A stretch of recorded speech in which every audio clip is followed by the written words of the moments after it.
Hello friends, welcome back to my channel. So आप जैसे सब लोगों को पता है आप लोगों को कि I am working for the HDFC bank and so ये revision in credit limit for Millennia and Regalia credit card. So ये रिवाइज्ड शेड्यूल आया हुआ है एलिजिबिलिटी क्राइटेरिया को लेकर के। सो पहले जो एलिजिबिलिटी क्राइटेरिया थी आपके क्रेडिट कार्ड अप्लाई करने के लिए, वो अब रिवाइज्ड हो गई है, थोड़ी सी चेंज हो गई है।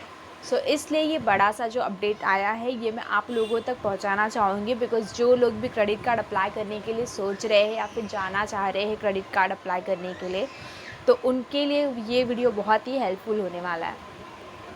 सो लेट्स स्टार्ट। अगर आप कोई भी आप कोई भी लोग अप्लाई करने जा रहे हो credit card, so firstly watch this video, then you can think you can apply the credit card और not. So let's start.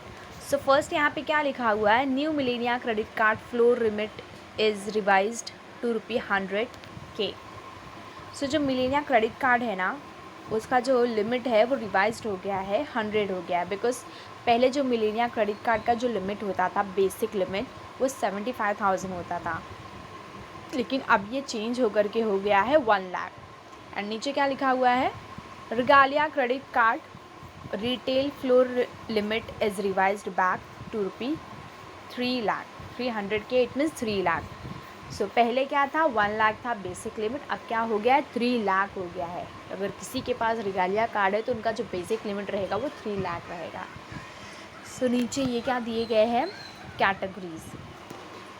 Like अगर किसी के पास इन्फिनिया कार्ड है या फिर वो अप्लाई कर रहे हैं, तो उनका जो बेसिक लिमिट होना चाहिए वो कितना होना चाहिए, बेस क्रेडिट लिमिट यानी कि बेसिक लिमिट। इन्फिनिया कार्ड जिन किसी के पास भी है, उनका बेसिक जो क्रेडिट लिमिट है इन्फिनिया का वो है 8 लाख। एंड मेंबरशिप फ़ी यानी कि आपका एनुअल फ़ी कितना लगता है इन्फिनिया क्रेडिट कार्ड में, 10,000। एंड CSA का क्या मतलब है, आपका जो अगर आप सैलराइड हो तो आपकी सैलरी कितनी होनी चाहिए इन्फिनिया क्रेडिट कार्ड के लिए। 2,70,000 है, पहले कितना था, 2,75,000। 5,000 कम हो गए हैं एंड 2,70,000 रह गए हैं। एंड अगर आपके पास या CSA सैलराइड अकाउंट है या फिर पे स्लिप अगर आप दे रहे हो, आपका अगर सैलराइड अकाउंट है तो भी 2,70,000 होना चाहिए। और अगर आप पे स्लिप वगैरह देख रहे हो, सेविंग अकाउंट है, तो भी आपका 2,70,000 ही होना चाहिए। एंड अगर आपका बिज़नेस है, ITR वगैरह फाइल करते हो, तो जो आपका बिज़नेस का इनकम है एनुअल ITR वो 36 लाख का होना चाहिए। तो ये अभी भी सेम है, पहले भी इतना ही था, अभी भी इतना ही है। C4C, it's not a C4C OBC limit not applicable लिखा हुआ है। And government sourcing includes defence and para military forces, यानी कि जो भी गवर्नमेंट सोर्सिंग में वर्क करते हैं, like defence and military forces में, तो उनका अगर सैलरी क्राइटेरिया देखा जाए इन्फिनिया कार्ड के लिए तो कितना होना चाहिए, 2,70,000 होना चाहिए। ये हो गया इन्फिनिया का। अब आते हैं इंटरमाइल्स सिग्नेचर्स के लिए। इंटरमाइल्स सिग्नेचर्स के लिए अगर बेसिक लिमिट देखी जाए, कोई भी शख्स या फिर कोई भी पर्सन अप्लाई कर रहे हैं इंटरमाइल्स सिग्नेचर क्रेडिट कार्ड, तो उनका जो बेसिक लिमिट होता है वो 3 लाख होगा। एंड उनका जो एनुअल मेंबरशिप चार्जेस रहेगा, मेंबरशिप चार्जेस वो है 2,500। Membership charges, annual maintenance charges, ये कोई दो चार्जेस नहीं है, यहाँ पे एक ही चार्जेस है, उसी को मेंबरशिप चार्जेस कह लीजिए या फिर आप एनुअल मेंटेनेंस चार्जेस कह लीजिए। एंड 100K ये किसके लिए, सैलराइड है तो उनका लिमिट 1 लाख रहेगा अगर वो इंटरमाइल सिग्नेचर्स अप्लाई कर रहे हैं। नॉट लिमिट, उनकी सैलरी 1 लाख होनी चाहिए इंटरमाइल सिग्नेचर अप्लाई करने के लिए। और अगर उनका पे स्लिप वगैरह ले रहे तो भी उनका जो पे सेविंग अकाउंट है तो भी उनकी सैलरी जो है वो 1 लाख होनी चाहिए, सेविंग अकाउंट है तो भी। एंड ITR जो है वो 12 लाख का होना चाहिए, अगर उनको इंटरमाइल सिग्नेचर चाहिए तो 12 लाख का ITR होना चाहिए, एनुअल ITR हर साल। एंड 300 यानी कि 3 लाख का क्या है, C4C OBC लिमिट। ये लाइन मुझे क्लियरली पता नहीं है, OBC लिमिट आई थिंक ये कास्ट वगैरह के ऊपर है।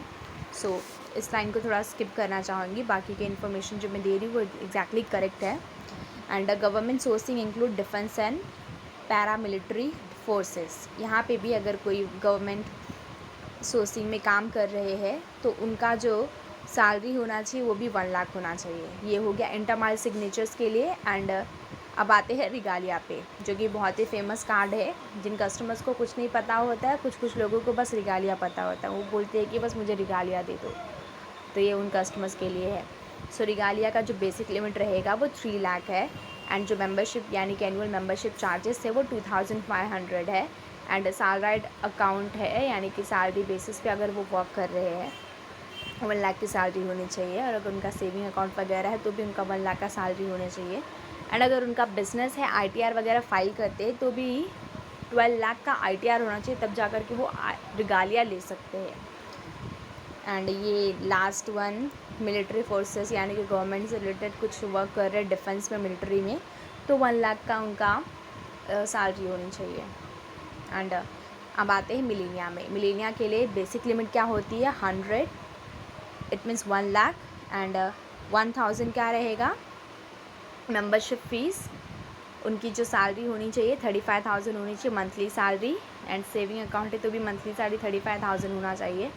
एंड बिज़नेस अकाउंट है या फिर बिज़नेस वगैरह चलाते तो 6 लाख का ITR होना चाहिए। एंड ये 100 के कास्ट वास्ट के ऊपर है, वो मुझे क्लैरिफिकेशन है नहीं, तो मैं भी आपको बताना नहीं चाहूँगी। एंड आई थिंक ये कास्ट वगैरह के ऊपर है, तो जैसे कि ये सीट वगैरह मिलती है तो यहाँ कहीं पे भी एग्ज़ाम वगैरह देती है तो इतना क्राइटेरिया है, बट इनके लिए इतना क्राइटेरिया है, तो आई थिंक ये वही है। फिर भी क्लैरिफिकेशन है तो मैं नहीं बताना चाहूँगी, इस लाइन को स्किप ही कर देती हूँ। सो अगर ये लाइन क्या था? 50,000 यानी कि 50,000। गवर्नमेंट डिफेंस वगैरह में काम करते तो 50,000 की भी सैलरी है तो भी उनका हो जाएगा मिलेनिया कार्ड में। एंटरमाइल्स प्लैटिनम कार्ड अगर वो लेना चाह रहे हैं तो उनकी जो लिमिट होगी एंटरमाइल्स प्लैटिनम कार्ड के लिए वो 75,000 होनी चाहिए नहीं, वो अगर वो अप्लाई करते हैं तो 75,000 ही होगी, उससे ज़्यादा भी हो सकती है लेकिन कम से कम 75,000 होगी। एंड 1000 उसके चार्जेस होंगे, एनुअल मेंबरशिप चार्जेस 25,000 उनकी सैलरी होनी चाहिए, सेविंग अकाउंट है तो भी 25,000 सैलरी होनी चाहिए, 6 लाख का ITR होना चाहिए अगर बिज़नेस है उनका तो, एंड 40,000 अगर वो डिफेंस एंड मिलिट्री फोर्सेस में काम करते हैं तो उनकी सैलरी होनी चाहिए। एंड मनी बैक के लिए क्या क्राइटेरिया है? 10,000 का मिनिमम से मिनिमम लिमिट रहेगा मनी बैक कार्ड जो भी अप्लाई कर रहे हैं।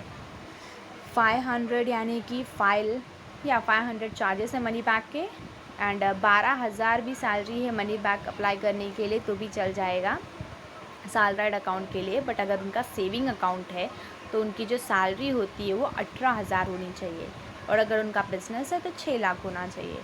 एंड गवर्नमेंट एम्प्लॉई है, डिफेंस मिलिट्री में वर्क कर रहे हैं तो उनका सैलरी जो है वो 17,000 होना चाहिए। एंड लोकल कार्ड भी एक कार्ड है, मोस्टली लोग इस कार्ड को ज़्यादा प्रेफर नहीं करते बिकॉज इसमें बहुत बेनिफिट नहीं है, कुछ बेनिफिट है। तो जिन किसी के पास भी ये कार्ड है वो भी ये जान सकते हैं इन्फॉर्मेशन कि कितनी है उनकी बेसिक लिमिट, वैसे तो ज़्यादा ही रहती है। जिनके पास नहीं भी है, अगर इनको ये ऑफ़र मिल रहा है, अप्लाई करना है तो वो पहले से अवेयर रहे। लाइक 10,000 की बेसिक लिमिट होगी, 500 का चार्जेस होगा एनुअल चार्जेस, एंड उनकी सैलरी अगर सैलराइड अकाउंट है HDFC बैंक में तो 12,000 सैलरी है, फिर भी ये कार्ड मिल जाएगा। लेकिन अगर सैलरी अकाउंट नहीं है, सेविंग अकाउंट है, तो उनकी सैलरी 18,000 होनी चाहिए। एंड अगर उनका बिज़नेस है, सैलरी वगैरह आती नहीं है, बिज़नेस चलाते हैं, तो बिज़नेस का जो ITR है वो 6 लाख होना चाहिए।